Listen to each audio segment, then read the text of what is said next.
ওই ব্যক্তিকে তোমরা জাহান্নাম থেকে বের করে দাও যে একদিনের জন্য হলো আমাকে স্মরণ করেছে, অথবা একদিনের জন্য হলো বা কিছু সময়ের জন্য হলো সে আমাকে ভয় করেছে। আল গাফফার অথবা ইয়া গাফফার, এই ছোট্ট একটা শব্দ যদি কোনো ব্যক্তি বা কোনো মহিলা পবিত্র জুমার নামাজের পরে 100 বার পরে নিয়মিত, তাহলে আল্লাহ তাআলা ওই ব্যক্তিকে এমন জায়গা থেকে রিজিক দান করবেন সে কল্পনাও করবে না, তার অবমণ্ডন দূর হয়ে যাবে। এ ভাই, ছোট্ট একটা শব্দ।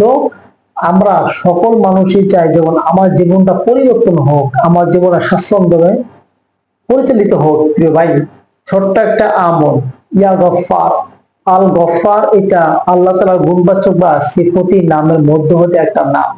গফফার শব্দটা মাগফিরাত থেকে এসেছে। মাগফিরাত মানে ক্ষমা, ক্ষমা প্রার্থনা, ক্ষমা চাওয়া।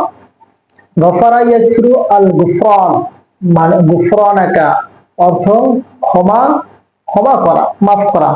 যখন এটাকে ফাআল এর উপরে আসে সিফতে মুসাব্বা ফাআল গফার, তাহলে মানে ক্ষমা, অর্থাৎ যিনি ক্ষমা করেন সীমাহীন ভাবে ক্ষমা করেন, ক্ষমার কোনো আপনার পরিধি বা সীমা নেই। অর্থাৎ আল্লাহ তাআলার ক্ষেত্রে গফার, তিনি এমন ভাবে সকল মানুষকে ক্ষমা করে দেন যে পৃথিবীর মধ্যে আর কোনো বস্তু বা কোনো জিনিস এবং ক্ষমার দৃষ্টি দেখাইতে পারে না। গফার যার তুলনা অন্য কোনো কিছু নাই। গাফের, ভাই, যেহেতু আল্লাহ তাআলা আমাদের সকল মানুষকে ক্ষমা করবে, যারা মুসলিম মুমিনাত সকলকে, যে আল্লাহতে বিশ্বাসী, তারা একদিন না একদিন জান্নাতে যাবেই।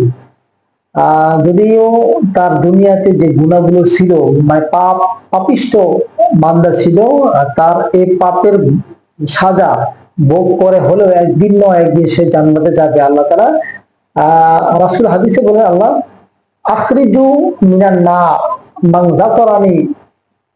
যাকারানি ইয়াওমান আও খাফানি ফি মাকামিন, অর্থাৎ তোমরা ওই ব্যক্তি, আল্লাহ বলবো ওই ব্যক্তিকে তোমরা জাহান্নাম থেকে বের করে দাও যে একদিনের জন্য হলো আমাকে স্মরণ করেছে, অথবা একদিনের জন্য হলো বা কিছু সময়ের জন্য হলো সে আমাকে ভয় করেছে। অর্থাৎ আল্লাহতে যারা বিশ্বাসী তাদেরকে আল্লাহ তাআলা কোনো এক সময়, মানে শাস্তি ভোগ করার পরে হলেও এক সময় না এক সময় আল্লাহ তাআলা তাকে জান্নাত থেকে, মানে জাহান্নাম থেকে বের করে জান্নাতে প্রবেশ করাবেন। এটি